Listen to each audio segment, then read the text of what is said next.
네, 안녕하세요 여러분들 반갑습니다. 데이한 멘토 권혁철입니다. 오늘 LS 에코에너지에 대해서 좀 말씀을 드리려고 하는데, 일단 제가 어제도 말씀을 드렸다시피 지금 LS 전선에서 해저 케이블 기술이 유출이 되었다라고 지금 소식이 전해지고 있죠. 일단 경찰의 수사 결과 좀 지켜봐야 될 것 같은데, 이 만약에 해저 케이블 기술이 유출이 되었다라고 한다면 이 LS 에코에너지가 2030년에 해저 케이블 사업을 한다라고 했었는데, 그것에 관련해서 좀 영향이 가지 않을까, 저는 그렇게 생각을 하고 있거든요. 그래서 이런 부분을 좀 지켜봐야 될 것 같고요. 오늘은 이러한 부분들, 해저 케이블이 왜 중요한지에 대해서 좀 말씀을 드리려고 합니다. 그리고 제가 한 가지 더 말씀을 드릴 게 있는데, 여러분들께서 이 LS 에코에너지 이것이 정말 궁금하다라고 한다면 꼭 댓글 남겨주셔가지고요, 제가 아는 내용을 한다면 바로 말씀을 드리도록 하고, 제가 모르는 내용이더라도 서치 이후에 말씀을 드리도록 할 테니까 꼭 댓글 남겨주시면 정말 감사할 것 같습니다. 그럼 LS 에코에너지 바로 보도록 할게요. 일단 여러분들도 아시다시피 LS 에코에너지 베트남과 미얀마에 자회사를 두면서 뭐 초과 케이블이라든지 아니면 배전 케이블 그 통신선 벅스터트 사업을 하고 있는 것은 다 아실 거고, 그리고 작년 7월쯤이었죠. 작년 7월쯤에 해저 케이블과 히토류 사업을 추가한다면서 LS 전선 아시아에서 LS 에코에너지로 사명을 변경했죠. 그런 만큼 해저 케이블과 히토리에 대해서 상당히 사랑을 하고 있는 것 같은데, 아무튼 일단 해저 케이블이 뭔지에 대해서 좀 말씀을 드려보자면, 해저 케이블 같은 경우 해저에 부설이 되면서 통신 또는 전력용으로 사용되는 케이블이라고 한답니다. 사실 지금 현재 해저 케이블 시장이 상당히 치열한데요. 왜 치열하냐라고 해본다면, 해저 케이블 같은 경우 지금 현재 러시아와 우크라이나 전쟁이 언제 끝날지는 모르겠지만 아직도 지속이 되고 있는 상황이고, 그리고 지금 아카일로를 걷고 있는 중동 정세, 뭐 이스라엘이든지 하마스라든지 이란, 뭐 이집트 뭐 등등등 진짜 중동 정세 상당히 어지러워요. 그로 인해서 전 세계적으로 뭐 천연가스나 석유 같은 자원들에 대해서 공급망이 상당히 약화가 되어 있는 상황입니다. 그래서 신재생 에너지 쪽이 부각을 받기 시작했고, 이 중에서 해상 풍력을 발전하는 나라가 상당히 많아졌기 때문에, 그렇기 때문에 지금 해저 케이블 시장이 상당히 치열해졌다라고 볼 수가 있을 것 같습니다. 그리고 또 한 가지, 해저 케이블에 대한 정의가 전력 케이블 말고 통신 케이블의 역할도 하고 있다라고 말씀을 드렸었는데, 현재 AI 산업 발달로 인해서 이 대륙 간의 통신 정선도 상당하죠. 이 각 대륙 간의 통신을 주고받을 수 있게 하는 역할도 진행이 되고 있기 때문에 해저 케이블에 대한 관심도가 지금 높아지고 있다라고 볼 수가 있을 것 같습니다. 실제로 그래서 LS 측에서 미국 해저 케이블 공장에 좀 지속적으로 투자를 하고 있는 상황인데요. 그런데 사실 미국 입장에서는 이 우리나라 기업의 공장 건설이라든지 투자에 반길 수밖에 없는 입장입니다. 왜 그러냐고 한다면, 사실 지금 현재 미국에서는 뭐 중국에 대해 상당히 견제하고 있는 상황이죠. 그런데 현재 중국 같은 경우 해저 케이블을 수리하는 척 하면서 이 데이터를 도청하거나 손상시키면서 스파이 행위를 한다고 한답니다. 그래서 여기 보시는 것처럼 CNN도 마찬가지로 안보 위협 가능성이 높다라면서 이 중국산 해저 케이블이라든지 이런 것에 좀 상당히 경고를 하고 있는 상황인데요. 이러한 이유로 반사 이익으로 한국 기업이 좀 관심을 받고 있다라고 볼 수가 있을 것 같습니다.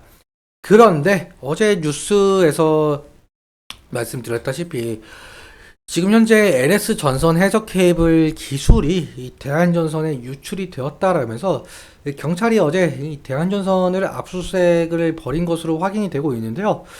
일단적으로 만약에 대한전선에서 기술 유출이 확인이 된다고 한다면, 사실 앞으로 LS 에코에너지도 해저 케이블 사업을 진행을 할 텐데, 그것에 관련해서 좀 영향이 좀 크지 않을까, 저는 그렇게 생각을 하고 있어가지고요. 일단 경찰의 수사 결과 좀 지켜봐야 되는 부분인 것 같습니다.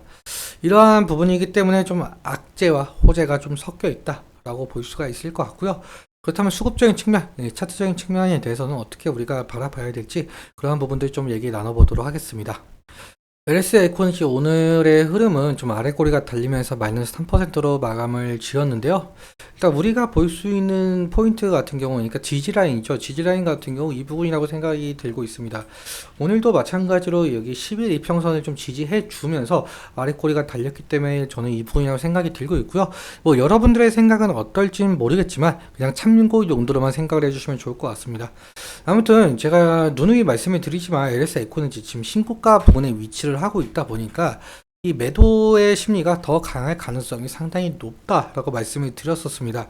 그래서 오늘도 이러한 흐름이 좀 나타나지 않았나 저는 그렇게 생각을 하고 있고요. 그럼 우리는 여기 이 지지라인의 이탈 시에는 다음 지지라인 같은 경우 어디를 볼 수 있겠느냐라는 것이겠죠. 이 지지라인 이탈 시에는 우리가 볼 수 있는 지지라인 같은 경우 이 부분이 될 가능성이 높을 것 같은데요. 일단 과거에도 이 부분에서 좀 지지가 일어났던 것으로 보이고 있으니까 이 부분 2차적인 지지라인이 될 가능성이 높을 것 같습니다. 만약에 1차적인 지지라인과 2차적인 지지라인, 이 가격 레인지 모두 이탈하게 된다고 한다면 이 결국 리스크적인 관리는 필요할 것으로 보이고 있죠.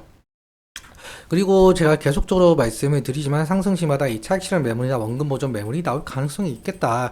염두에 두시면 좋을 것 같다라고 말씀을 드렸었는데, 근데 사실상 강한 거래량을 동반하면서 돌파를 해준다고 한다면 다시금 신고가가 나올 가능성이 상당히 높겠죠. 이러한 점도 염두에 두시면 좋을 것 같고요. 그리고 수급적인 측면 함께 살펴보자라고 한다면 제가 기간을 4월 29일부터 설정을 할 건데요. 왜 4월 29일 날짜로 설정을 하느냐라고 한다면 계속적으로 횡보를 진행을 하고 있다가 4월 29일 이후로 계속 상승을 한 바가 있었거든요. 그래서 4월 29일 부로의 수급을 좀 확인을 하려고 제가 4월 29일 계속적으로 말씀을 드리는 거고요. 자세하게 보자면 개인 같은 경우 4월 29일 이후로 64,000주 매수가 되고 있는 상황인데, 오늘 특히 개인에서 68,000주가 매수가 들어왔기 때문에 이렇게 지금 잡히지 않았나 라고 볼 수가 있을 것 같아요. 사실 개인 같은 경우 어제까지만 해도 4,000주가량 매수 중에 있었지만 오늘 이 68,000주 매수를 함으로써 이렇게 64,000주 매수가 잡힌 것 같고요.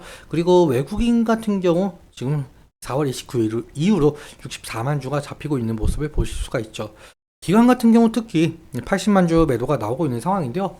특히 연기금이나 이 투신 쪽에서 매도가 나오고 있는 것을 확인을 할 수가 있습니다. 그리고 특이하게 기타 법인에서 좀 지속적으로 매수 물량이 나오고 있는데, 사실 이 기타 법인이라고 한다면 LS 전선에서 지속적으로 매수가 되고 있는 것을 저희가 공시를 통해서 확인할 수가 있죠. 제가 이 부분에 관련해서 좀 말씀을 드린 영상이 있었는데, 궁금하신 분들은 3월 15일 영상 좀 자세하게 봐주시면 좋을 것 같고, 좀 간단하게 말씀을 드려보자면 저는 지금 LS 전선에서 LS 에코에너지 지분을 좀 지속적으로 사들이는 입장이 지분구조 개편이라고 생각이 들고 있거든요. 지금 현재 LS 에코너지 같은 경우 2세 오너 체제인데 이 3세 오너 체제로 변경하면서 지배구조 개편으로 좀 가지 않을까, 저는 그렇게 생각을 해서 그렇게 자세하게 영상에서 말씀을 드렸었는데, 이러한 부분들 뭐 사람마다 생각이 다르니까 어느 정도 그냥 참고 용도로만 봐주시면 좋을 것 같습니다. 그러니까 오늘은 여기까지 말씀을 드리도록 할 텐데, 일단 앞서 말씀드렸다시피 여러분들께서 LS 에코너지 이것이 정말 궁금하다라는 점이 있다면 꼭 댓글 남겨주시면 정말 감사할 것 같습니다. 그리고 오늘 말씀드린 내용과 차트적인 부분에 대해서는 제 개인적인 견해가 있을 수밖에 없기 때문에 여러분들의 주관적인 견해와 함께 투자를 하면서 선택하셨으면 좋겠습니다. 오늘도 시청해주셔서 감사하고 지금까지 데이아 멘토 권혁철이었습니다. 감사합니다.